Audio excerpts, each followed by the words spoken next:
আল্লাহ এখন আমাদেরকে কত দিন দিলেন? 30 দিন। এখন আপনারা বলুন, আগে কি এর থেকে বেশি দিন ছিল নাকি কম দিন ছিল? কম ছিল। ওই রোজা না করতে পারলে তার ক্ষতিপূরণ কয়ভাবে করা যেত? 2 ভাবে। হয় আপনি নিজে রোজা রেখে দিতে পারতেন, অথবা গরিবকে খাওয়াতে হবে। এইবার উনি বলছেন, ফামান কানা মারিদান আও আলা সাফারিন ফাইদ্দাতুম মিন আইয়ামিন উখর। আর যে লোক অসুস্থ কিংবা মুসাফির অবস্থায় থাকবে সে অন্য দিনে গণনা পূর্ণ করবে, রোজা রেখে সেটা পুষিয়ে দিতে হবে। এখন কয়টা অপশন আছে? মাত্র একটা। দ্বিতীয় কোনো অপশনই আর নেই। আগের আয়াতে বলা হচ্ছে 10 দিনের কম রোজা রাখার কথা, এবং তার ক্ষতিপূরণ করার উপায় 2টি।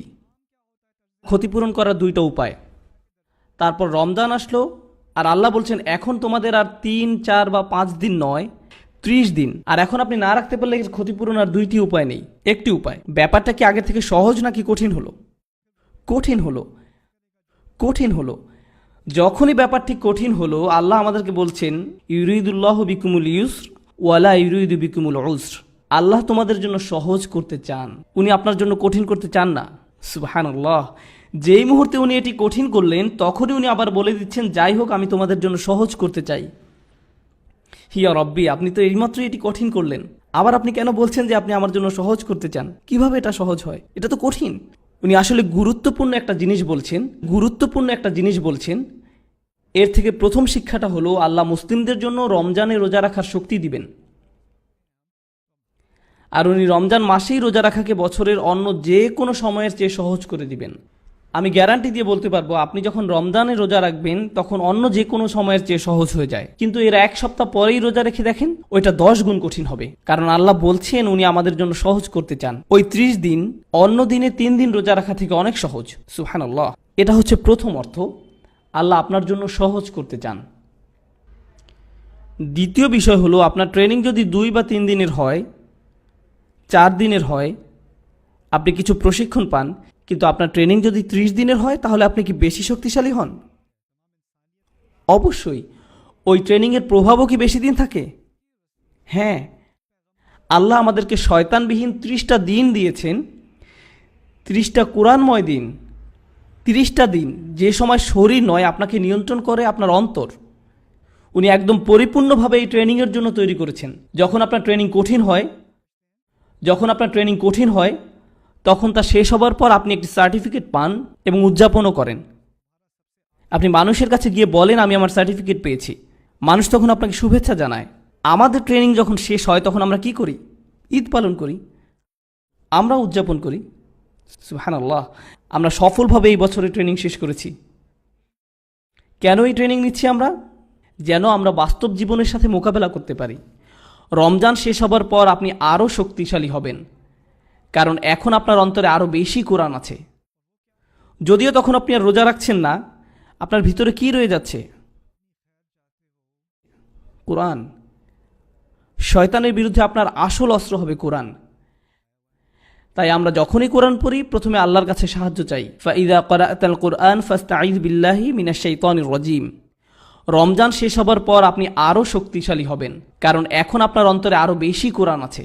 আমি বলছি এখানে উপস্থিত সকল ভাই বোন এবং যারা এটা শুনছেন, আপনাদের কোরআন মুখস্থ করতেই হবে রমজানের সময়। আপনি যদি অলস হয়ে থাকেন, গা ঝাড়া দিন। আপনি 2 আয়াত করলেন না, 2 পাতা করলেন। আপনি 2 আয়াত করলেন না, 2 পাতা করলেন, সেটা কোনো ব্যাপার না। আপনার লক্ষ্য আস্তে আস্তে উঁচুতে নিন, উঁচু লক্ষ্য স্থির করুন। যেমন আপনি ঠিক করলেন এই মাসে পুরো 1 পারা মুখস্থ করবেন, 20 পাতা বা 10 পাতা, আমি শেষ পারার মুখস্থ করব, এরকম কিছু উঁচু লক্ষ্য স্থির করুন। যদি আপনি শেষ নাও করতে পারেন, তারপরও লক্ষ্য স্থির করুন। যখন কেউ কোরআন মুখস্থ করার চেষ্টা করে, হয়তো ভাবলেন আপনি ফজরের সময় মসজিদে গেলেন, ঠিক করলেন যে এরপরে আপনি কয়েক ঘন্টা সেখানে থাকবেন, অথবা হয়তো 30 বা 40 মিনিট, এবং বসে বসে কোরআন মুখস্থ করলেন। আমি নিশ্চিতভাবে বলতে পারি এই কাজটি হবে আপনার জীবনে করা সবচেয়ে আন্তরিক ইবাদতগুলোর একটি, কারণ আপনি কাউকে দেখানোর জন্য কোরআন পড়ছেন না। আপনি যখন কোরআন মুখস্থ করেন, একমাত্র কে তা জানবে? আপনি নিজেই। যদি আপনার এরকম সমস্যা থাকে যে আপনি কাউকে দেখলেই বলেন, হে ভাই জানেন আমি সূরা গাশিয়া জানি, যদি আপনার এই সমস্যা থাকে তাহলে আমার সাথে পরে দেখা করবেন। এছাড়া আপনি যদি কোরআন মুখস্থ করেন, তাহলে সেটা কার জন্য? আপনার নিজের জন্য। আপনি এক আয়াত বারবার পড়ছেন, আবার যতবার আপনি পড়ছেন ফেরেশতারা তা লিখছেন। যখন আপনি মুখস্থ করেন, তখন কি বারবার তা আপনাকে রিপিট করতে হয় না? যতবার আপনি রিপিট করবেন ফেরেশতারা আপনার নামে সেটা লিখবে। প্রত্যেকবার, একবার নয়, 10 বার বা 20 বার লেখা হচ্ছে। প্রত্যেক আয়াত কোরআনের বারাকাত আপনার অন্তরে প্রবেশ করছে। যখন রমজান মাস আসে আমাদের এটা করা উচিত। আর কতক্ষণ আছে? 15 মিনিট। আমার মনে হয় আমার আরও 1 ঘন্টা লাগবে। আমি কি আরও 1 ঘন্টা পেতে পারি? ঈশার নামাজ পড়ে আবার বসলাম। আচ্ছা ঠিক আছে, এখন যে অংশটা আসছে সেটা নিয়ে আমি আসলেই কথা বলতে চাই। আমি আপনাদের জন্য একটা সিন তৈরি করি। আমি নিজে ছোট একটা ইনস্টিটিউট চালাই। আমার 60 জন শিক্ষার্থী আছে। প্রতি বছর আমার 60 জন শিক্ষার্থী হয়। আমি তাদেরকে 5 ঘন্টা ধরে পড়াই প্রতিদিন। যখন আমার পড়ানো শেষ হয় আমি ক্লান্ত হয়ে যাই। তখন কোনো স্টুডেন্ট এসে ধরুন বলল, উস্তাদ আমি কি 5 মিনিট সময় পেতে পারি? আমি বললাম ঠিক আছে, দিলাম আমি তাকে 5 মিনিট। আরেকজন আসলো, সেও বলল আরও 5 মিনিট চাইলো। এভাবে আরেকজন, এভাবে আরেকজন, আরেকজন, আরেকজন, সবাই 5 মিনিট চায়। এভাবে 60 জন স্টুডেন্ট প্রত্যেকে আসলো আর সবাই বলল আমি শুধু 5 মিনিট চাই। কত মিনিট হলো? 300 মিনিট। কত ঘন্টা হয়? 3 ঘন্টা 300 মিনিটে। মাশাআল্লাহ, কাতারে তো দেখি ভালো গণিতবিদ আছেন, গণিতে পিএইচডি করা। এতে 5 ঘন্টা হয়। ইতিমধ্যে আমি পড়িয়েই প্রায় মৃত, আর এখন তো আমি আইসিইউতে। অথচ প্রত্যেক স্টুডেন্ট বলবে আমি তো শুধুমাত্র 5 মিনিটই নিয়েছি। এটা তো কোনো সময়ই হলো না। ধরুন এখানে 500 লোক আছেন অথবা তার বেশি। আমি যদি সবার সাথে 1 মিনিট করেও কথা বলি, 1 মিনিট করে, তাহলেও 500 মিনিট, 8 ঘন্টারও বেশি সময়। 8 ঘন্টা মাত্র 1 মিনিট করে হলেও, অথচ সবাই বলবে আমি তো মাত্র 1 মিনিট পেয়েছি। আসলে কোনো কথাই হয়নি। বুঝা গেল? আরেকটি উদাহরণ দেই। আমার এক মেয়ের একটা সমস্যা আছে, যেই কারণে আমাদেরকে রেগুলার চিকিৎসকের কাছে নয়, বিশেষজ্ঞ চিকিৎসকের কাছে যেতে হয়। বিশেষজ্ঞ চিকিৎসক অনেক ব্যস্ত থাকেন। আপনি যে কোনো সময় এমনিতেই তার চেম্বারে ঢুকে যেতে পারেন না। আর তারা হয়তো আপনাকে 3 মাস পরের অ্যাপয়েন্টমেন্ট দিবে। আপনি হয়তো বলবেন এর আগে কিছু নেই, তারা বলবে না, এর মাঝেই 3 মাসের বুকিং শেষ। আর আপনি যদি অ্যাপয়েন্ট মিস করেন, 9টার জায়গায় 9টা 5-এ যান, শেষ। আপনাকে আরেকটা অ্যাপয়েন্টমেন্ট নিতে হবে হয়তো 4 মাস পরের। এর মানে আপনি যদি বিশেষ কারোর সাথে দেখা করতে চান, সেটা আপনার সময় অনুযায়ী হবে না, সেটা হবে তাদের সময় অনুযায়ী। আপনি যাবেন, আপনাকে তাদের সময় অনুযায়ী যেতে হবে। আপনার বস যদি আপনাকে ডাকে, আপনি বলবেন না যে যখন আমার সময় হবে ইনশাল্লাহ, কারণ সে আপনার সুবিধা অনুযায়ী চলবে না, আপনি তার সুবিধা অনুযায়ী চলবেন। বুঝা গেল? গুরুত্বপূর্ণ ব্যক্তিদের সাথে দেখা করতে হলে আপনাকে এটাই করতে হবে। আপনার বাচ্চাদের ক্ষেত্রে এটা খাটে না। আপনি যদি তাদেরকে ডাকেন, সে বলবে না বাবা অ্যাপয়েন্টমেন্ট নাও, 8:45-এ তোমার সাথে দেখা করব, বা এরকম কিছু, তখন আমি ফ্রি থাকবো না, এরকম বলতে পারেন না। তাকে সাথে সাথেই আসতে হবে। বোঝা গেল? শেষ উদাহরণ, ধরুন একজন কোম্পানির মালিক বা সিইও, তাদের 500 কর্মচারী আছে। 500। সে কি সবাইকে চিনে? না। সে হয়তো কয়েকজন ম্যানেজারকে চিনে, তাদের আবার নিজস্ব টিম আছে, এরপর আরও একটা সাব টিম করা আছে, এরকম হয়তো 10 বা 15 জনকে চেনে। সবাইকে চেনে না।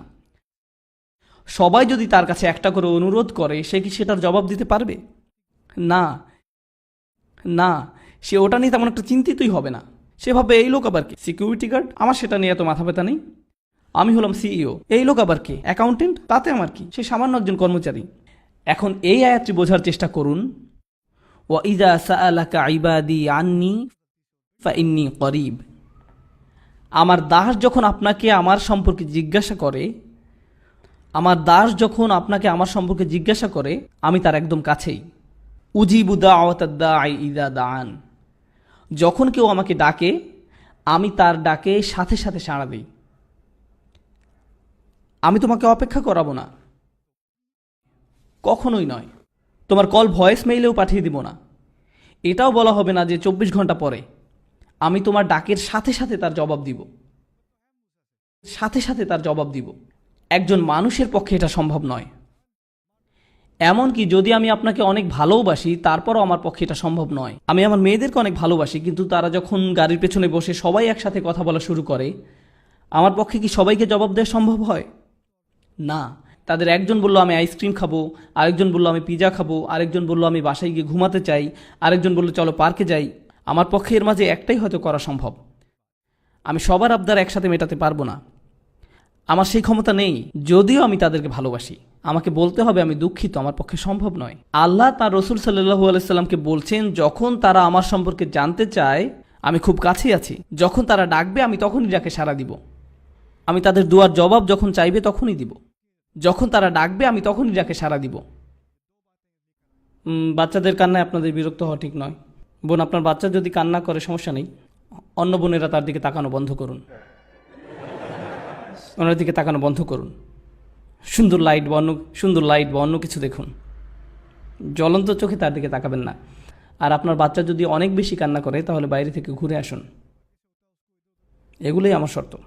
মায়েরা যে প্রোগ্রামে আসে এতে আমাদের খুশি হওয়া উচিত, এটা সহজ নয়। সন্তান প্রতিপালন কঠিন কাজ, তারা যে এখানে এসেছেন এতে আপনাদের খুশি হওয়া উচিত। আল্লাহ এই মা ও তার সন্তান সহ সকল সন্তানদের মাঝে এবং তাদের জীবনে বারাকা প্রদান করুন। এটা করতে অনেক প্রচেষ্টার দরকার হয়, শুধু গাড়িতে তুলতেই তো অনেক কষ্ট হয়, তার উপর এই ট্রাফিক জ্যামের মাঝে আপনার গাড়ি চালাতে হয়। ইন্না লিল্লাহি ওয়া ইন্না ইলাইহি রাজিউন। একজন বাথরুমে যেতে চায় তো অন্যজন ক্ষুধার্ত, আরেকজন ঘুম থেকে জাগালেন তো কাঁদতে লাগলো। এটা একাকী থাকার মতো নয় যে চলো মসজিদে যাই আর চলে গেলেন। এটা এরকম নয়। সম্ভবত এখানকার বাবারা তাদের সন্তানদের কান্না চিনতে পারছেন, তখন এই ভেবে খুশি হন যে আলহামদুলিল্লাহ আমার বউ এখানে আছে, আমাকে আর দেখতে হবে না। সালাতের পর আমি যেটা বলতে চাই সেটা হচ্ছে এই আয়াতে যে দোয়াটি আছে সেটি সম্পর্কে। বিশেষত এই আয়াতের মাঝে যত রত্ন লুকিয়ে আছে, আল্লাহর তরফ থেকে যে এই আয়াত কত উপহার দেওয়া হয়েছে তা গণনা করে শেষ করা যাবে না। আমি আপনাদের সাথে কিছু শেয়ার করতে চাই ইনশাআল্লাহ। কেন? কারণ আমি আপনাদের সবাইকে উৎসাহিত করতে চাই যেন এই রমজান হয় কোরআনের মাস, দুয়ার মাস, আর আপনারা যেন দুইটিকে একসাথে করতে পারেন। ইনশাআল্লাহ আমরা আলোচনা করব কিভাবে আমরা এই দুইটি একসাথে করব।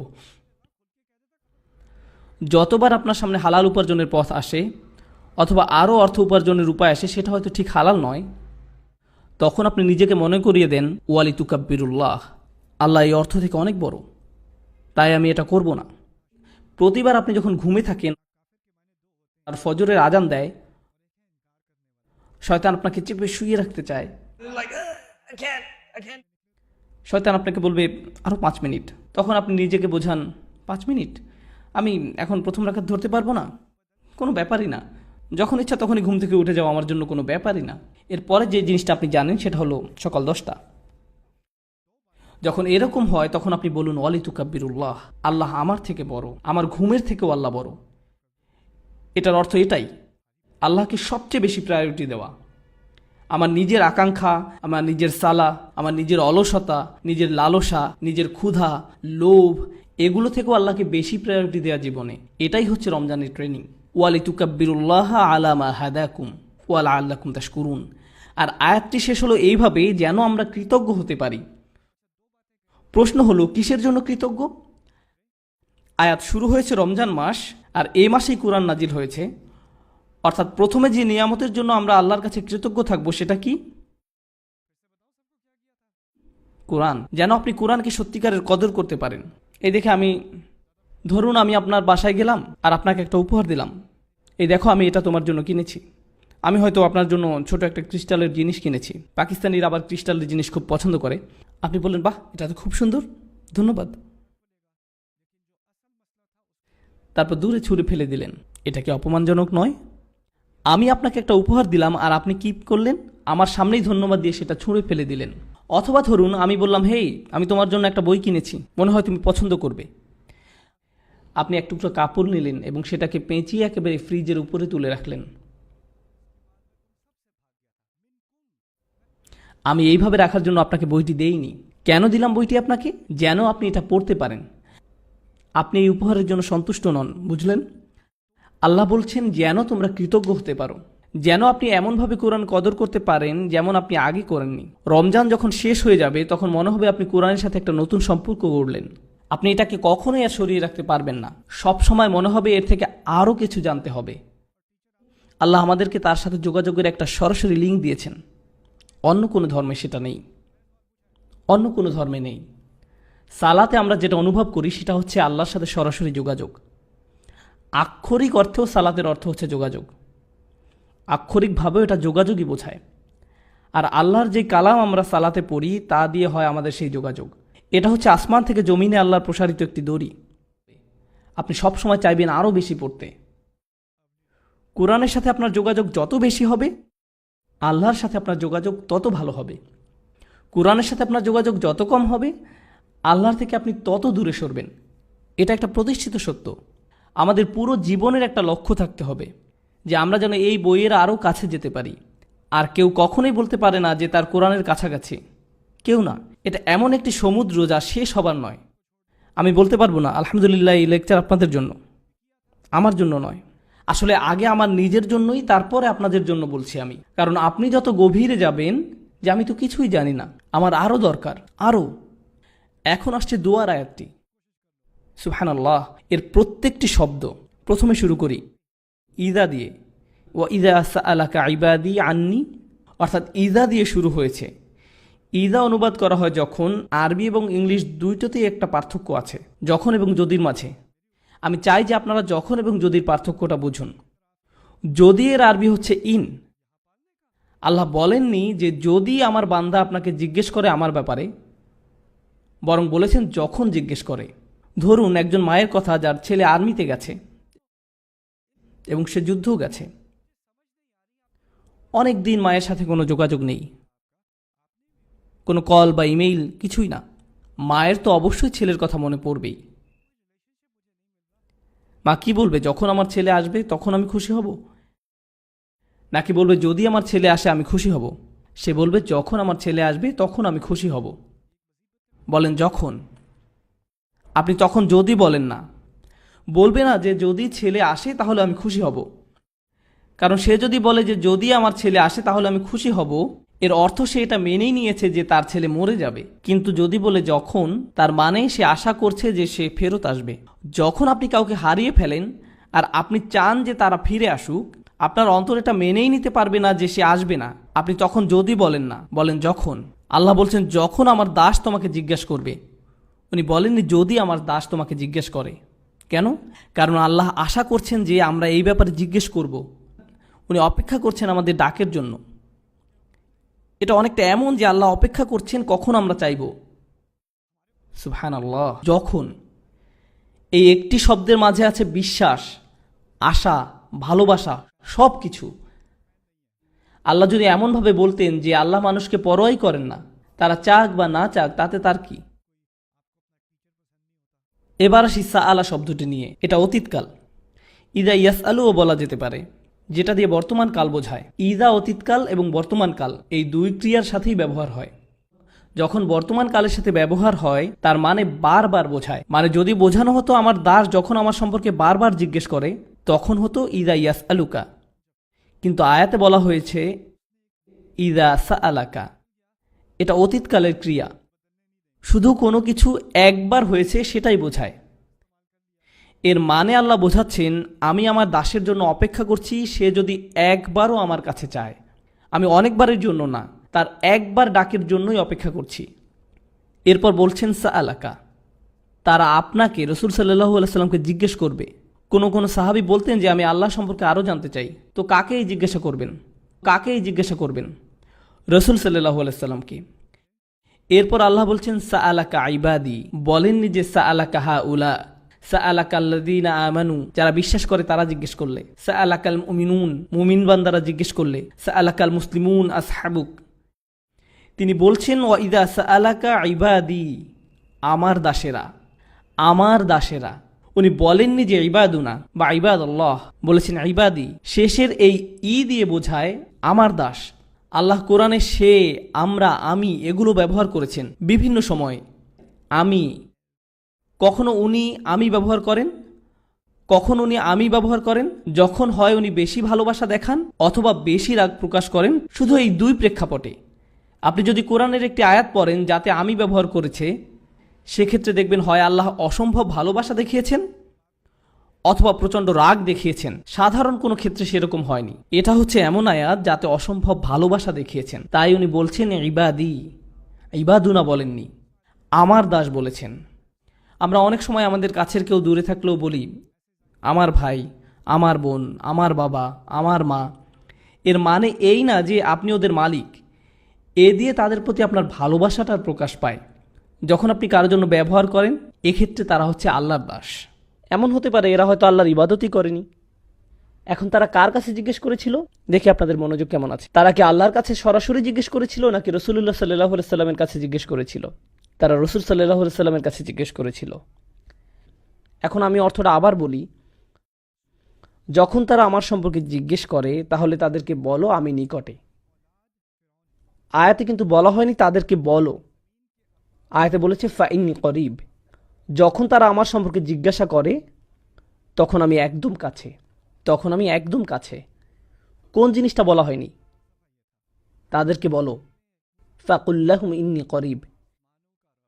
কিন্তু এখানে কোনো ফাকুল্লাহুম নেই। কেন? লোকজন রাসূলুল্লাহ সাল্লাল্লাহু আলাইহি সাল্লামের কাছে জিজ্ঞেস করতে এসেছিল। হয় না আমাদের সময় লোকজন আলেমদের কাছে গিয়ে জিজ্ঞেস করে আল্লাহ কি আমার দোয়া শুনবে? আমার অনেক ভুল হয়, আমার অনেক নামাজ বাদ গেছে, আল্লাহ কি তারপরও আমার দোয়া শুনবে? আল্লাহ কি আমাকে জাহান্নামে নিক্ষেপ করবে? এগুলো মানুষ আলেমদেরকে জিজ্ঞেস করে। আর এই ক্ষেত্রে সাহাবীরা রাসূলুল্লাহ সাল্লাল্লাহু আলাইহি সাল্লামকে জিজ্ঞেস করেছিলেন। আল্লাহ নিজেই সরাসরি উত্তর দিলেন। উনি রাসূলুল্লাহ সাল্লাল্লাহু আলাইহি সাল্লামকে দিয়ে নয়, বরং উনি আপনার সাথে, আমার সাথে সরাসরি কথা বলা শুরু করলেন। আমি এত কাছে যে আমি তোমার সাথে কথা বলছি। আমি এমনকি রাসূল সাল্লাল্লাহু আলাইহি সাল্লামকেও বলছি না যে তোমার সাথে কথা বলতে, আমি সরাসরি তোমার সাথে কথা বলবো। এখানেই কোরআনের সৌন্দর্য। লোকজন রাসূলুল্লাহ সাল্লাল্লাহু আলাইহি সাল্লামের কাছে জিজ্ঞাসা করতে আসলো, আর আল্লাহ বলেননি যে আপনি ওদেরকে গিয়ে বলুন, বরং উনি ঠিক করলেন যে উনি নিজেই বলবেন আমি খুব কাছে। তুমি আমাকে বিশ্বাস করো না কেন? আমি বললাম তুমি বিশ্বাস করো না? বললাম ইন্নি শব্দটার কারণে। ইন্নি মানে বাংলায় অবশ্যই, কোনো কিছু নিঃসন্দেহে বোঝাতে ইন্নি শব্দ ব্যবহার হয়। তাই কেউ যদি কোনো ব্যাপারে সন্দেহ পোষণ করে তখন ইন্না ব্যবহার করা হয়। এখানে আল্লাহ বলছেন কখনোই আমি কাছে নেই এই সন্দেহও করো না। কেন তুমি সন্দেহ করছো যে আমি কাছে নেই? কেন তুমি ভাবছো যে আমি তোমার থেকে দূরে সরে যাব? তুমি আমার থেকে দূরে সরে গেছো, আমি না, তুমি সরেছো। তুমি আমার অবাধ্য হয়েছো, তুমি আমাকে ভালোবাসা বন্ধ করেছো। আমি কখনো তোমাকে ভালোবাসা বন্ধ করিনি। তুমি দূরে সরেছো, আমি সবসময় কাছে ছিলাম। আবার কারিব শব্দটাও, কারিব হচ্ছে ইসমে সিফা, যার অর্থ আমি সবসময় আছি। পুরো বাক্যটা দ্বারা অবশ্যই আমি সবসময় আছি, কাছেই। আমার দাস এটা জানুক। আরেকটা ব্যাপার হচ্ছে আল্লাহর কতগুলো নাম আছে? অন্তত ৯৯টা। কত সুন্দর সুন্দর নাম আল্লাহর। তাই যখন মানুষ জিজ্ঞেস করলো আল্লাহ সম্পর্কে, তখন তাদেরকে আল্লাহর কোন নামটা বলা সবচেয়ে বেশি জরুরি? ওনার কোন গুণটা? যে উনি একদম কাছেই। কেন? কারণ যখন উনি কাছে আছেন আমাদের জন্য ওনার সাথে কথা বলা সহজ হয়। কেউ যখন দূরে থাকে তখন আমরা তার সাথে কথা বলি না, আর কেউ যখন কাছে থাকে আপনি তার সাথে কথা বলতে পারেন। যখন কেউ কাছে থাকে আপনি তাকে সম্মান করেন। বোঝা গেল? আচ্ছা, এখানের কয়জন বাচ্চা স্কুলে আছে? 4 জন।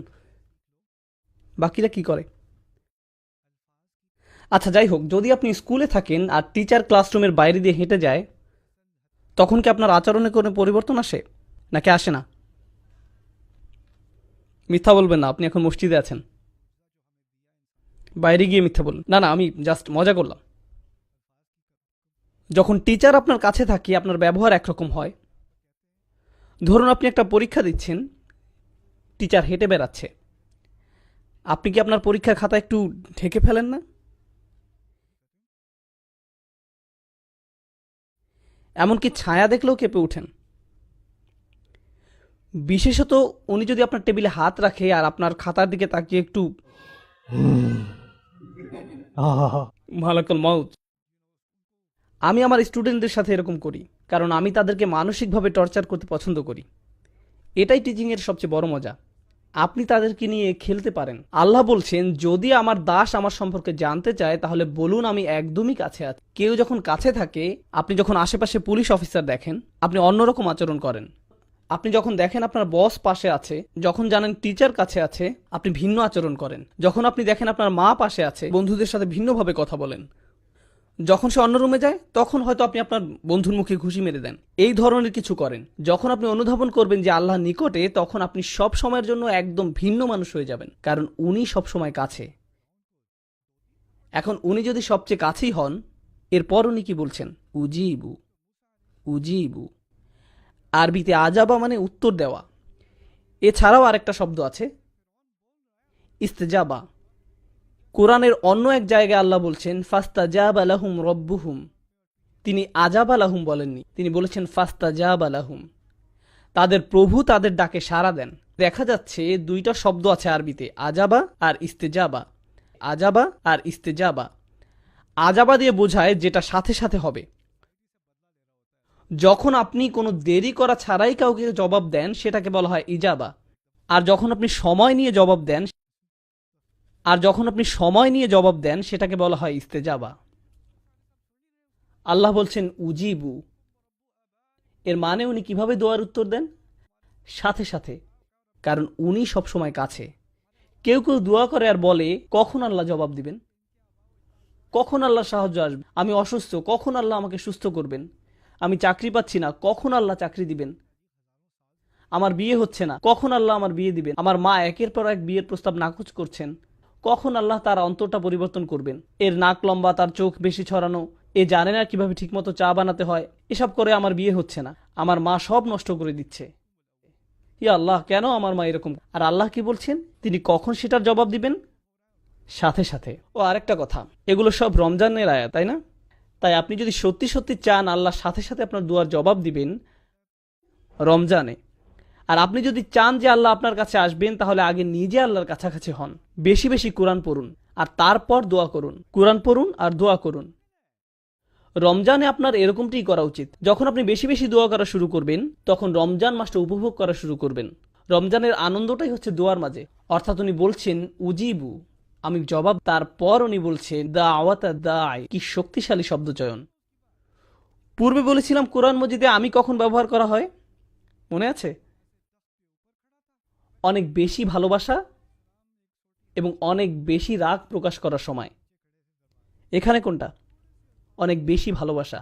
এখন কার দেওয়ার জবাব দেওয়া হয়? আপনি ভাবতে পারেন যে অনেক বেশি দোয়া করে তার। আমি বছরে একবার দুইবার দোয়া করি।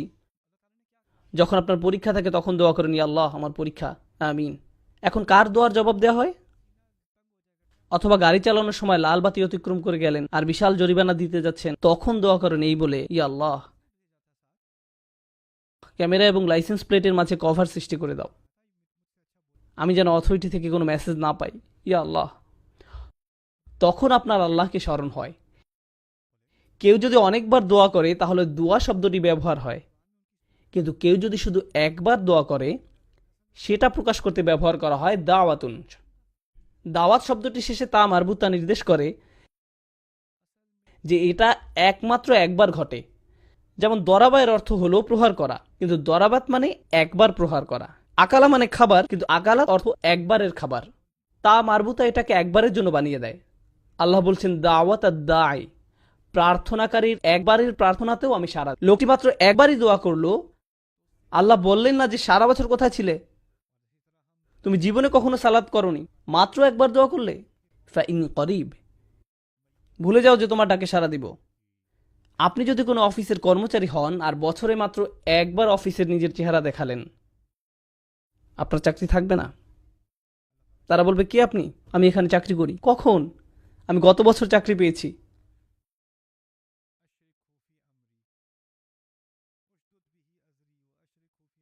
বস কি বলবে? হ্যাঁ শিওর, হ্যাঁ এক্ষুনি আপনি শুরু করতে পারেন, আপনার জন্য একটা প্রমোশনের ব্যবস্থা করে দিই। না, এটা হবে না। দাওয়াত শব্দের মাধ্যমে আল্লাহ বলছেন যে জীবনে একবার দোয়া করা ব্যক্তির জন্যও তিনি সাড়া দিবেন। নিজেকে এটা বলে বোঝাবেন না যে আমার তো দাড়ি নেই, নিজেকে এটা বলে বোঝাবেন না যে আমার তো দাড়ি নেই, আল্লাহ আমার ডাকে সাড়া দিবেন না। কেবল গোফ রয়েছে, আল্লাহ আমার দোয়া কবুল করবেন না। রমজানে মুভি দেখতে পারবো না, তাই আগে থেকে 3টা মুভি দেখে ফেলেছি, এখন আমি দোয়া করব। আল্লাহ তারপরও সাড়া দিবেন আপনার ডাকে। এটা শুনে আবার কেউ মুভি দেখতে যাবেন না। কখনো মনে করবেন না যে আল্লাহ আপনার দোয়ায় সাড়া দিবেন না। এবার আপনি বলতে পারেন আচ্ছা লোকটি একটি দোয়াই করেছে, কিন্তু হতে পারে যে সে একজন খুব ভালো মানুষ, হতে পারে যে সে একজন সালেহ, একজন মুমিন হতে পারে, তার অনেক তাকওয়া আছে, কিংবা তার ইলম বেশি। এও হতে পারে যে সে তওবা করেছে। উজিবুদ দাওয়াত আদ-দাঈ, আমি তার আহ্বানে সাড়া দেই যে তওবা করে। আল্লাহ তা বলেননি, তিনি বলেছেন আমি সেই মানুষটিকে সাড়া দেই, দাওয়া তার একটি দোয়াতেই সাড়া দেই, আদ-দা, যে ডেকেছে। এই মানুষটির উদাহরণ কিরূপ? সে কি করেছে? সে ডেকেছে। অন্য কথায় আল্লাহ কি তার কাছ থেকে অন্য কোনো গুণ আশা করেছেন? তিনি কি বলেছেন দাওয়াতুল মুসাল্লি, দাওয়াতুল মুত্তাকি, দাওয়াতুল মুমিন? না। তিনি বলেননি যে আপনার তাকওয়া থাকতে হবে, আপনার ঈমান থাকতে হবে, বলেননি আপনার ইলম থাকতে হবে। এই দোয়ায় বলেননি। কেন? কারণ আল্লাহ এখানে সেই সব মানুষের সাথে কথা বলছেন যারা আল্লাহ থেকে বহু দূরে চলে গেছে, এবং তিনি প্রথমেই তাদের বলছেন যে দেখো আমি কাছেই আছি। এরপর তিনি তাদের বলেন দেখো আমি জানি এই একটি দোয়া ছাড়া তোমাদের কাছে এই মুহূর্তে আর কিছুই নেই। ঠিক আছে, দাও আমাকে এই একটি দোয়াই দাও। যদিও তুমি একজন দায়ী, শুধুই একজন আহ্বানকারী, তোমার জন্য আমার কাছে আর কোনো বিবরণ নেই। আমি তোমাকে এখনো পর্যন্ত একজন সালেহ ডাকতে পারি না, মুসলিম ডাকতে পারি না, মুমিন ডাকতে পারি না, আমি তোমাকে কিছুই ডাকতে পারি না। আমি শুধু তোমাকে ডেকেছি একজন দায়ী হিসাবে, একজন আহ্বানকারী। সুবহানাল্লাহ, সেটি কোনো যোগ্যতাই নয়। আরও আগানোর আগে বলে রাখি, আমি বলেছিলাম কখনো একজন বসের 500 জন কর্মচারী থাকে, সে কি তাদের সকলের নাম জানে? না। বিশেষ করে সেই কর্মচারীকে যে তাকে পুরো জীবনে মাত্র একটি ইমেইল করেছে। একটি ইমেইল, কিভাবে সে তাকে মনে রাখবে? কর্মচারীটি যদি তাকে টেক্সট মেসেজ পাঠায়, সে জানবে না নাম্বারটি কোথা থেকে এসেছে। আল্লাহ বলেননি উজিবুদ দাওয়াত আদ-দাঈন, তিনি বলেছেন উজিবুদ দাওয়াত আদ-দাঈ। এই শব্দটির মধ্যে থাকা আলিফ লাম তাকে মারিফা বানিয়ে দেয়, অর্থাৎ যথাযথ এবং নির্দিষ্ট করে দেয়। অন্যভাবে বলা যায় যে কেউ আল্লাহকে ডাকে, আল্লাহ বলেন না যে কোনো একজন শুধুই ডেকেছে, তিনি বলেন সেই জন আমাকে ডেকেছে, সেই নির্দিষ্ট মানুষটি। আপনি আল্লাহর কাছে নির্দিষ্ট, তিনি আপনাকে বিশেষভাবে ব্যক্তিগতভাবে চিনেন।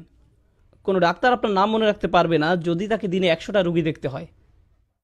সে এভাবে বলে চেষ্টা করবে, মুহাম্মদ কেমন আছো, চলে এসো। সবাই মুহাম্মদ, অন্তত সম্ভাবনা তো আছে। সে আপনাকে নামে চিনতে পারবে না। আপনি জানেন আমি মানুষের সাথে মিশি, আল্লাহ আমি তাদের সাথে মিশি। তখন আমি বলটা মরেছিলাম, একজন বয়স্ক ব্যক্তি আমার কাছে এলেন, বললেন বেটা কেমন আছো? আমার মনে পড়ে তুমি খুব ছোট ছিলে, তখন মসজিদের ভিতর ছোটাছুটি করতে। আমি তখন মনে মনে ভাবছি হায় আমি তো টেক্সাসে থেকে, কিন্তু মুখে বললাম জি আমার মনে আছে। আমি কথা চালিয়ে গেলাম। আল্লাহ আজ্জা ওয়া জাল্লা নির্দিষ্ট রূপ পর্যন্ত চিনেন। আপনি হয়তো বলবেন কোম্পানির সিইও কিভাবে আমার নাম জানবে? আমি তো শুধুই একজন নিরাপত্তা কর্মী। তার অবস্থান কত উঁচুতে আর আমি কত নিচু পর্যায়ে। কিভাবে একজন প্রেসিডেন্ট তার দেশের একজন অধিবাসীকে চিনবে? কিভাবে এটি সম্ভব? আপনারা সবাই যদি আমার কাছে এসে নিজেদের নাম বলেন, আমার কি মনে থাকবে? আমি জানি না, সত্যি আমি জানি না। কারো কাছে যদি আমার ফোন নাম্বার থাকে, প্লিজ কেউ ফোন নাম্বার নেবেন না, কিন্তু যদি থেকে থাকে, যদি আমাকে একটা SMS পাঠান আর আমার কাছে নাম্বারটি সেভ করা নেই, আমি কি জানবো এটা কে পাঠিয়েছে? আমি জানবো না কে পাঠিয়েছে। যখন আপনি আল্লাহকে ডাকেন, আল্লাহ বিশেষভাবে আপনাকে জানেন এবং তিনি তৎক্ষণাৎ আপনাকে সাড়া দিতে চান। তিনি আপনার সাথে তখনই নতুন সম্পর্ক শুরু করতে চান। গতকাল যা হয়েছে তা হয়ে গেছে, আজ থেকে শুরু করুন। আপনি আজই মুসলিম হয়ে উঠুন, আজ থেকেই আল্লাহকে ডাকতে থাকুন। উজিবু দাওয়াত আদ-দাঈ। এবার যে প্রশ্নটি আপনাদের আগে করেছিলাম, যে সমস্যাটি আপনাদের দিয়েছিলাম, সেটা ছিল যে ধরুন আপনি একজন গুরুত্বপূর্ণ মানুষের সাথে দেখা করতে চান, সেটি কার শিডিউল হবে, আপনার নাকি গুরুত্বপূর্ণ ব্যক্তির? গুরুত্বপূর্ণ ব্যক্তিটির। শিক্ষামন্ত্রীর সাথে দেখা করতে চাইলে আপনি তার মন্ত্রণালয়ে হেঁটে গিয়ে তাকে বলবেন না যে হেই চলুন আপনার সাথে আমার 1 মিনিট কথা আছে। আমি ডিসিতে গিয়ে বলবো না যে ওবামার সাথে আমার পিৎজার স্লাইস খাওয়া প্রয়োজন। আপনি এমনি এমনি প্রেসিডেন্টের কাছে যেতে পারবেন না। আপনি যদি একজন কর্মচারী হন, যেমন কেউ যদি আগে মাইক্রোসফটে কাজ করতো যখন বিল গেটস ছিল, আপনি বলবেন হেই বিল আমার সাথে পিৎজা খাবে? আপনি সেটা করবেন না, আপনার জন্য তার সময় নেই। আল্লাহকে ডাকার ভালো সময় কোনটি?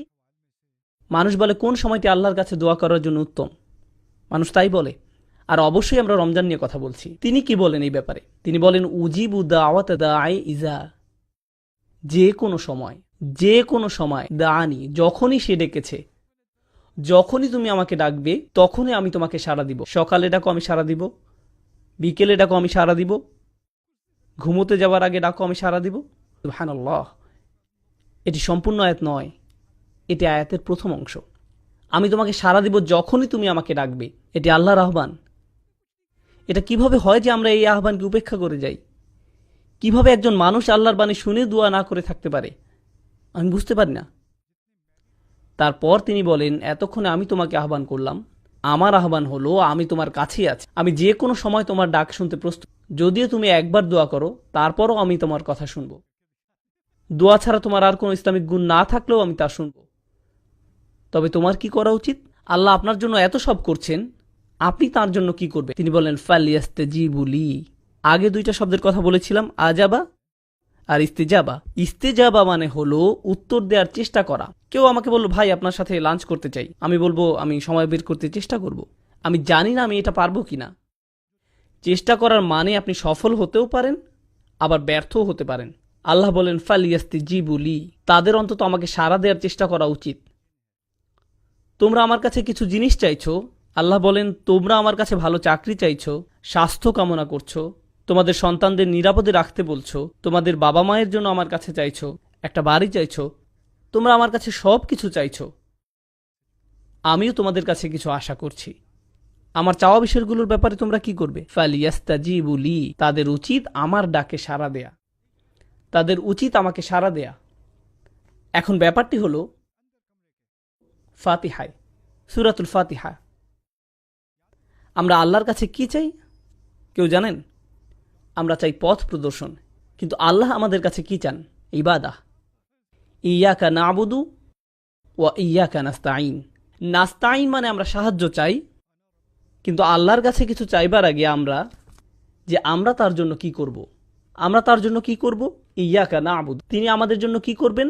ইস্তিআনা, তিনি আমাদের সাহায্য করবেন। তাহলে আপনি আল্লাহর জন্য কি করবেন সেটা প্রথমে আসা উচিত, আর দ্বিতীয়ত আসবে আপনি নিজের জন্য যা চান।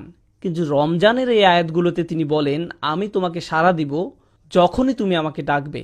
এরপরে তিনি বলেন তোমার উচিত আমাকে সাড়া দেয়া। তিনি বলেননি আমাকে সাড়া দিলে পরে আমি তোমাকে সাড়া দিব। সুবহানাল্লাহ। এমনকি তিনি নিজেকে দ্বিতীয় পজিশনে রেখেছেন, এবং এই আয়াতে প্রথমে রেখেছেন আপনাকে আর আমাকে, তিনি নিজেকে রেখেছেন দ্বিতীয় পজিশনে। ফালিয়াস্তাজিবু লি, তাদের উচিত আমার প্রতি সাড়া দেয়া, খাঁটে ঈমান আনা, আমাকে প্রকৃত রূপে বিশ্বাস করা তাদের উচিত। লাআল্লাহুম ইয়ারশুদুন, যাতে তারা সরল পথে পরিচালিত হতে পারে, তারা যেন নিজেদের বদলে নিতে পারে। সুবহানাল্লাহ। রমজানের এই কিছু আয়াত আপনাকে পরিবর্তন করে দিতে পারে, রমজান সম্পর্কে আপনার দৃষ্টিভঙ্গি সম্পূর্ণ বদলে দিতে পারে।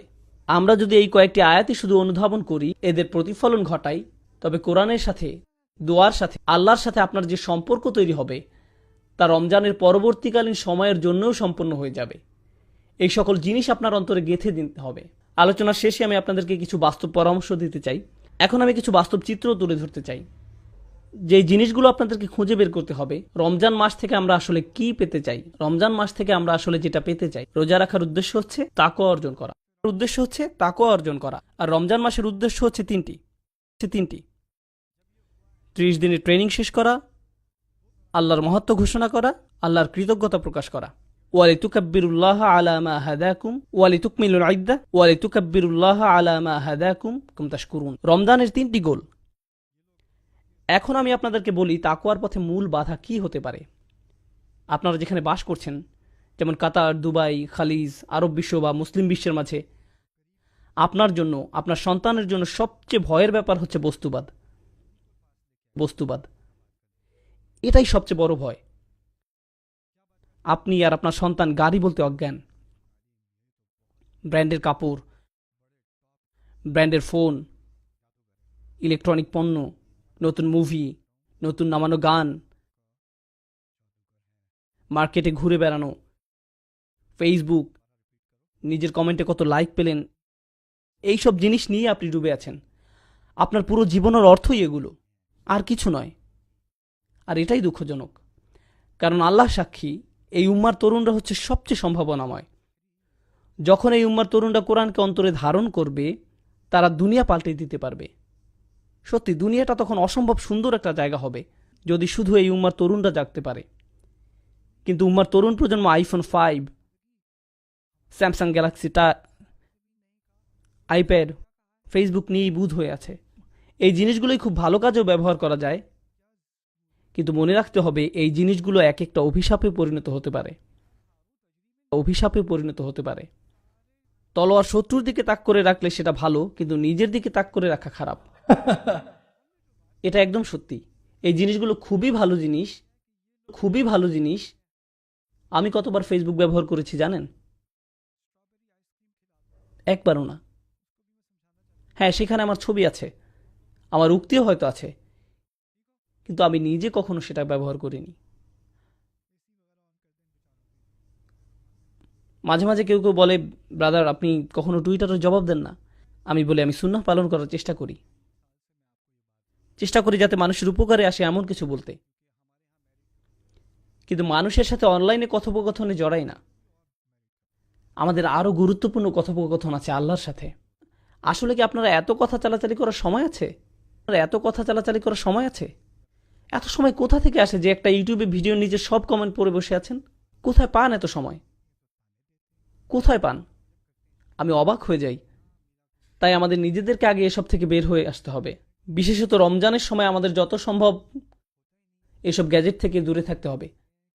আপনার ফোনের গেমস অ্যাপসগুলো মুছে ফেলুন। আপনার ফোনের গেমস অ্যাপসগুলো মুছে ফেলুন। রমজানে সেগুলোর মোবাইল থেকে সরিয়ে ফেলুন। আপনি হয়তো বলবেন ঠিক আছে আমি পরে আবার ডাউনলোড করব, তাও করুন। বোনেরা এখনই ফেসবুক থেকে বের হন। আমি দেখছি, আসলে আমি দেখছি না, কিন্তু যাই হোক বের হন ফেসবুক থেকে। আপনাদের ডিভাইস থেকে নিজেকে দূরে রাখুন। এটা আপনাকে করতেই হবে। বস্তুবাদ আমাদেরকে ধ্বংস করে ফেলেছে, আর আমি বলছি যে এর থেকে পরিত্রাণ পাওয়ার সহজ উপায় হলো আল্লাহর কালামটা বোঝা। একদম নিজের মাঝে আল্লাহর কালামকে বোঝা। আপনি যতই নিজের সাথে আল্লাহর কালাম বোঝা শুরু করবেন, আপনি ততই আর বস্তুবাদে আগ্রহী থাকবেন না। তা দিয়ে তখন আর আপনার আত্মার ক্ষুধা মিটবে না। আপনি শূন্যতা অনুভব করবেন। খালি কোরআন থেকে আনন্দ পাওয়ার চেষ্টা করুন, যেটা আগে করেননি। আপনি যখন কোরআন পড়েন তখন আপনি আল্লাহর সাথে কথা বলেন, তাই না? আর বেশি কি চাই আমরা? এখন আপনাদেরকে বিশেষভাবে কিছু বাস্তব পরামর্শ দিব, যদিও বস্তুবাদের এই সমস্যা সর্বত্রই, কিন্তু আমি খেয়াল করেছি মার্কেটে বা এই ধরনের জায়গায় সবাই পঙ্গপালের মতো ছুটছে। আমি তাদের উপর রাগ করি না, খালি আমার যেটা মনে হয় সেটা হলো তাদের হাতে কোরআন তুলে দেয়নি। খালি আমার যেটা মনে হয় সেটা হলো আমরা তাদের হাতে কোরআন তুলে দেইনি। আমরা খুশি হবার মতো কিছু তাদের হাতে তুলে দেইনি। এটা আমাদের দোষ। এখন আসছি শেষ অংশে, বিশেষত দর্শক সারির অভিভাবকদের জন্য কিভাবে আপনি আপনার রমজানকে ভালোভাবে কাজে লাগাতে পারেন সেটার কিছু টিপস। এখানে উপস্থিত সকলের রমজান নিয়ে কিছু লক্ষ্য থাকা দরকার।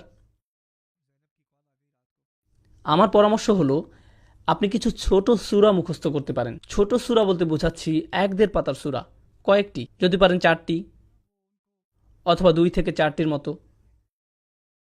এবং আপনি একা না, আপনি আপনার পরিবার সহ এটি করুন। আপনার সন্তানরা করুন, স্ত্রী করুক, স্বামী করুক, যে আগে করবে সে 200 রিয়াল পাবে। এখন দেখা যাবে বাবাই সবার আগে করে ফেলবে, কিন্তু যাই হোক করুন, কোরআন মুখস্থ করুন পরিবার হিসাবে। এটিকে একটি পারিবারিক প্রজেক্ট বানিয়ে ফেলুন, যে চলো আমরা সবাই সূরাটা মুখস্থ করি। এই যে পুরো পরিবার মিলে আল্লাহর কালামের কাছে আসার প্রক্রিয়া, এটা একটা অসাধারণ ব্যাপার। আমার পরামর্শ হচ্ছে মুসাব্বিহাত, এগুলো মুখস্থ করতে পারেন। আপনি হয়তো সূরা জুমআ, মুনাফিকুন, তাগাবুন, এই সূরাগুলো, অন্ততপক্ষে এই 3টি সূরা অসাধারণ সূরা এবং ঈমান বাড়ানোর জন্য খুবই সহায়ক। এরপরে যেই কাজটি করবেন রমজানে, আমার পরামর্শ যেই সূরাগুলো মুখস্থ করলেন সেগুলোর দার্স শোনা। আপনি আপনার পরিবার সহ এটি করুন। ওই সূরাগুলোর উপর লেকচার এবং ব্যাখ্যা শোনা। আমি যেই সূরাগুলো আপনাদেরকে বললাম সেগুলোর সূরা 62, 63 এবং 64, এগুলো সূরার ক্রম নাম্বার। আমি এই সূরাগুলো একটি বিশেষ কারণে বেছেছি, কারণ এই সূরাগুলো সেই মুসলিম উম্মাহ সম্পর্কে যারা তাদের ঈমান হারাচ্ছে, এবং এই সূরাগুলোর মধ্যে দিয়ে আল্লাহ ঈমান আবার পুনর্নির্মাণ করছেন। এই সূরাগুলোর আলোচ্য তাই, যখন একটা উম্মার ঈমান দুর্বল হচ্ছে, আল্লাহ সেটিকে আবার শক্ত করছেন আর মুনাফিকের হাত থেকে রক্ষা করছেন, আর তিনি তাদের ঈমানের আসল ফল দেখাচ্ছেন। এই কারণে এই সূরাগুলো সুন্দর আর মুখস্থ করাও সহজ। সূরাগুলোর নাম কি বলুন তো, দেখি আপনাদের মনোযোগ কেমন। 62, 63 আর 64।